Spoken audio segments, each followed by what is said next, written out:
Hello India, प्यारे देशवासियों को मेरा अभिनंदन। मेरा नाम डॉक्टर पुनीत गोयल है और इंडिया के number 1 online education app Unacademy में आपका स्वागत है। आपके लिए एक ज़बरदस्त ट्रिक मनोविज्ञान में एनसीईआरटी के ओरिजिनल क्वेश्चन में आपको यहाँ कराने वाला हूँ।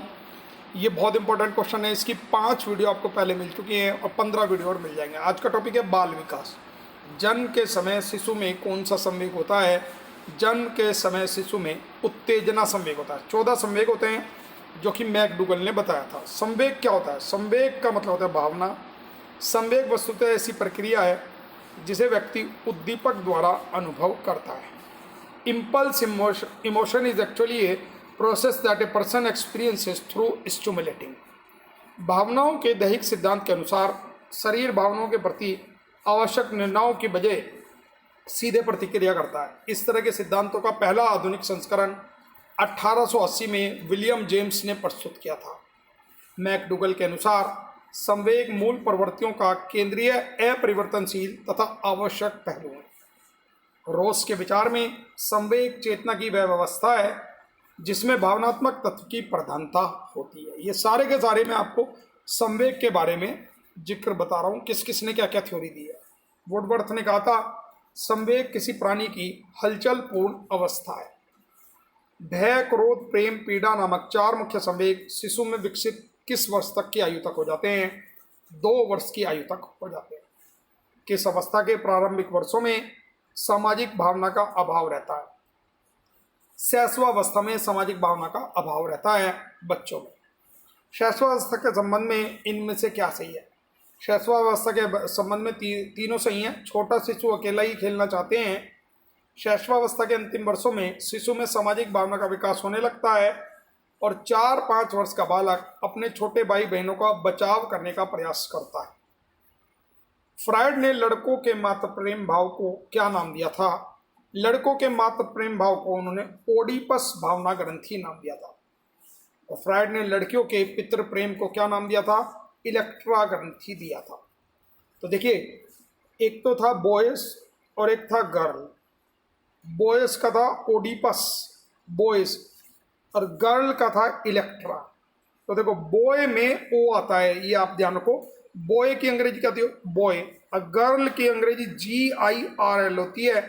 इसमें ई आ गया कि इलेक्ट्रिक आ गया, इलेक्ट्रिक झटका। गर्ल, बॉय में ओ मेरे भाई बॉय, तो बॉय में ओडिपस, गर्ल में इलेक्ट्रा। इस तरह से आपको ये दोनों के दोनों याद रहेंगे। किस अवस्था में नैतिक भावना का अभाव होता है? नैतिक भावना का अभाव शैशवावस्था में होता है। वैलेंटाइन ने किस काल को सीखने का आदर्श काल कहा है? वैलेंटाइन एक मनोवैज्ञानिक हुए। सीखने का आदर्श काल उन्होंने शैशवावस्था को बोला है। प्रारंभिक विद्यालय आयु किस अवस्था को कहा जाता है? प्रारंभिक विद्यालय आयु बाल्यावस्था को कहा जाता है। स्फूर्ति अवस्था कहाँ होती है? किसे कहा जाता है? स्फूर्ति अवस्था बाल्यावस्था को बोला जाता है। गंदी अवस्था किसे कहा जाता है? गंदी अवस्था बाल्यावस्था को ही बोला जाता है। एक कक्षा में अध्यापक बच्चों को पढ़ा रहे हैं कि देखो बच्चों, इस अवस्था में विकास की गति मंद हो जाती है। विकास की स्थिरता बालक की मानसिक और शारीरिक शक्तियों को दृढ़ता प्रदान करती है। उसकी चंचलता कम होने लगती है तथा वह वयस्कों के समान व्यवहार करना चाहता है। यहाँ अध्यापक बच्चों को किस अवस्था के बारे में पढ़ा रहे हैं?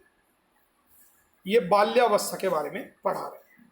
किस मनोवैज्ञानिक ने बाल्यावस्था को मिथ्या परिपक्वता का काल कहा है? ये रोस ने कहा था मिथ्या परिपक्वता। बाल्यावस्था के संबंध में क्या सही है? बाल्यावस्था के संबंध में ये तीनों सही हैं। बालक में जिज्ञासा प्रवृत्ति अत्यधिक होती है। बालक में आत्मनिर्भरता की भावना विकसित हो जाती है। बालक रचनात्मक कार्यों में रुचि लेने लगते हैं। इनमें से कौन सा सही है?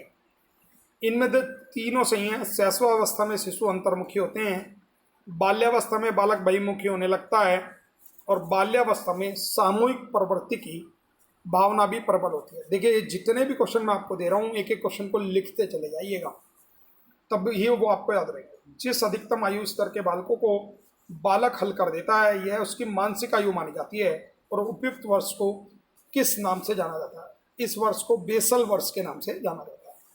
सबसे पहला सामूहिक शाब्दिक बुद्धि परीक्षण अमेरिका में 1917 में किसने बनाया था? इसका नाम था आर्मी एल्फा परीक्षण।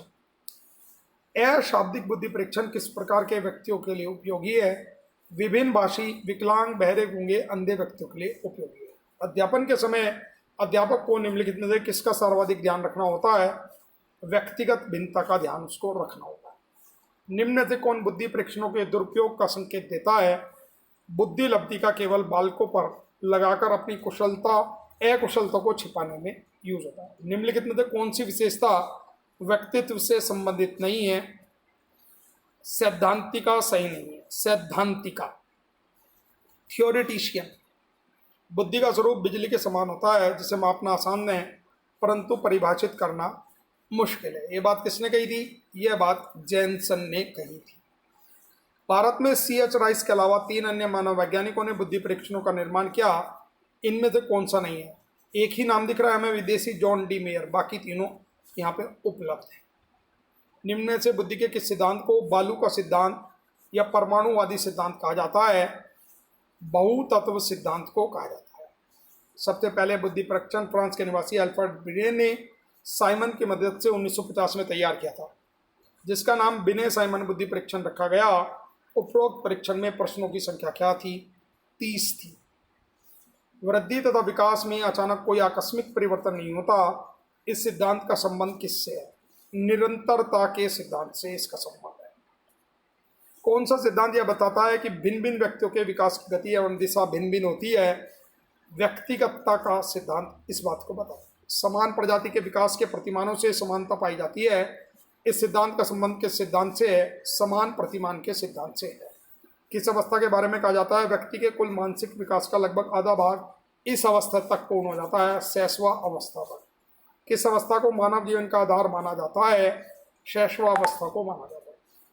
ये मेरा प्रोफाइल है डॉक्टर पुनीत गोयल के नाम से। अनअकैडमी पे आप मुझे फॉलो कर सकते हैं और मेरी वीडियो को आप सब्सक्राइब कर सकते हो। ये हेड डेडिकेट कर सकते हैं। अगर आप प्लस कोर्स लेते हैं तो ये मेरा रेफरल कोड है A2ZER करियर्स, इसे आप अप्लाई कर सकते हैं और मेरे रेफरल कोड से आप मेरे साथ जुड़ सकते हैं।